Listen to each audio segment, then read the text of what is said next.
This is the COMA Girl Daily Podcast, written by Stephanie Bond.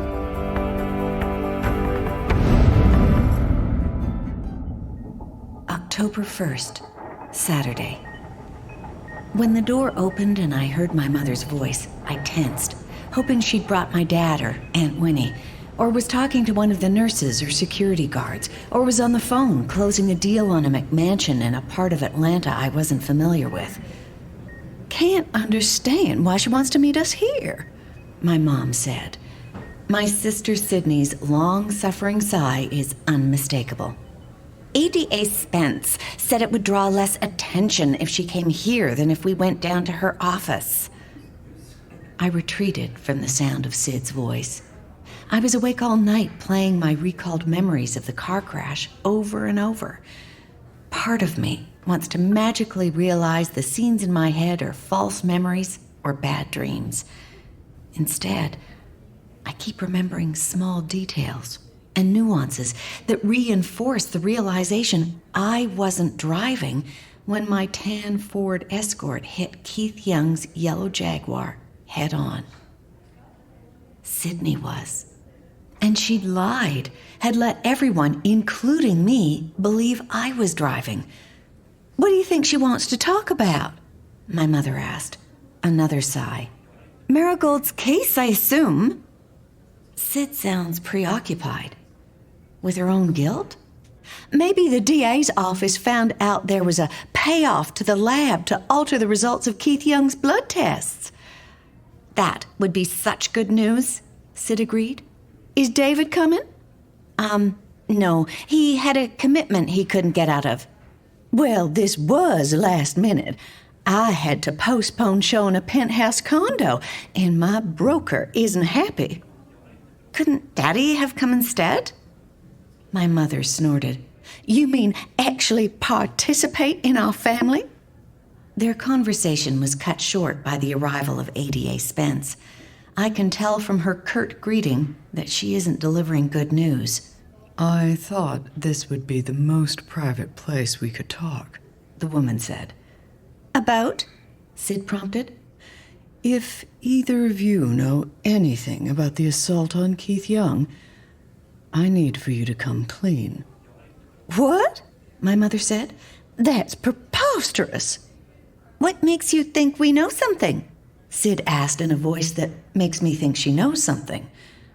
I'm not saying you do, the woman said carefully.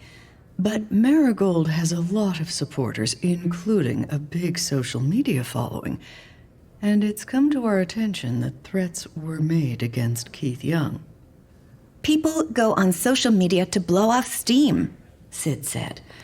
Maybe, Spence said. Maybe not.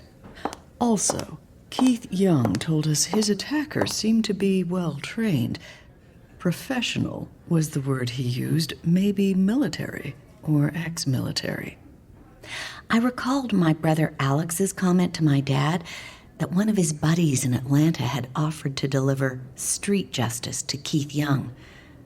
My mother and Sid were silent.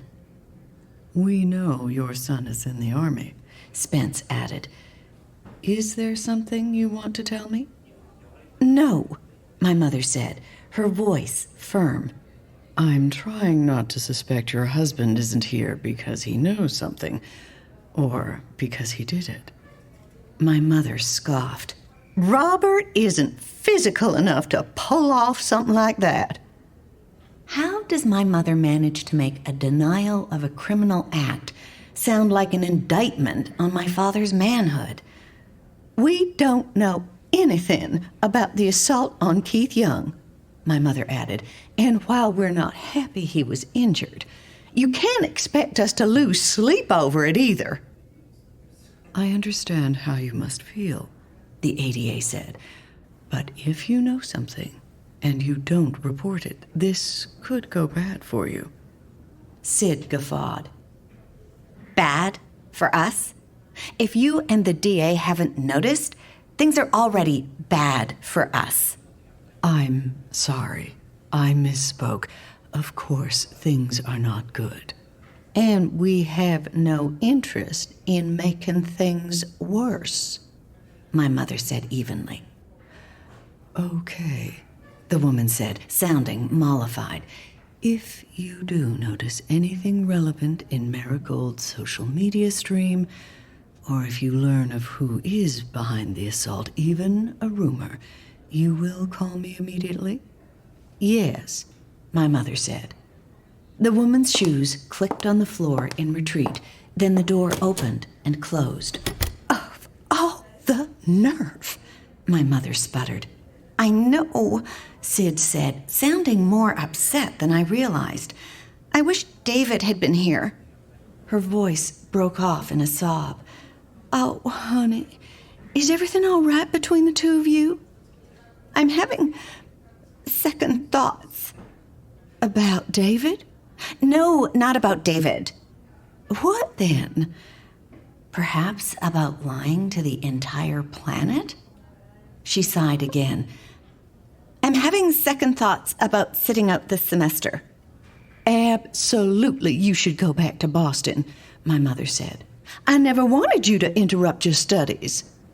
"But I hate leaving you and Daddy to deal with Marigold alone." "Deal with me? Ouch." "We'll manage, and David will still help, won't he?" "Yes, of course. And I'll be able to lend a hand with the social media accounts." "Then go." Sid sighed yet again. "Maybe I'll go back to talk to my instructors and see if the semester can be salvaged. I've only missed a couple of weeks' worth of classes." "We'll book the next flight," my mother said, as if it were decided. "Walk with me to my car." "I'd like to stay," Sid said, "and say goodbye to Marigold." "Oh, okay," my mother said, as if she just remembered I'm still in the room. "You're such a good sister." I picture Mom squeezing Sid's shoulder and bestowing her with a look of parental pride and adoration. My turn to sigh. My mother left. I wondered if Sid was just trying to get rid of her to make a phone call under the pretense of saying goodbye to me. So I was surprised to hear the clink of the rosary my sister had hung on my bed and the fervent words of prayer. So fervent, I began to soften toward my sister, and I remembered something she'd uttered on a previous visit. It was just a little lie to protect us, to protect Mom and Dad. They were so distressed I couldn't bear to pile on. You understand, don't you? I understand now what she'd meant. And darn it, I have to agree that having one daughter in a coma and one under suspicion for causing the accident might have been too much for my fractured parents to handle. And Sid had shouldered a lot of the responsibility for making the best out of a terrible situation. The rosary beads clinked against my bed rail. "Goodbye, Marigold. I'll be praying for us." For us. Earlier, when I thought Sid was lying to the police about me talking on the phone when the accident occurred was to cover for me, I conceded if the tables were turned, I'd lie for Sid. And in a way, I am doing that now. So how can I be angry?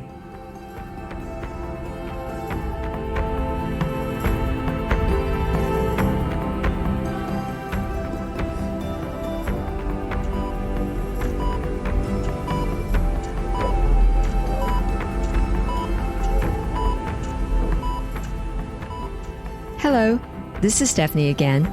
Just wanting to say I hope you're enjoying the story. If you'd like to check out other serials I've written, check the show notes for links. But come back tomorrow for more COMA Girl.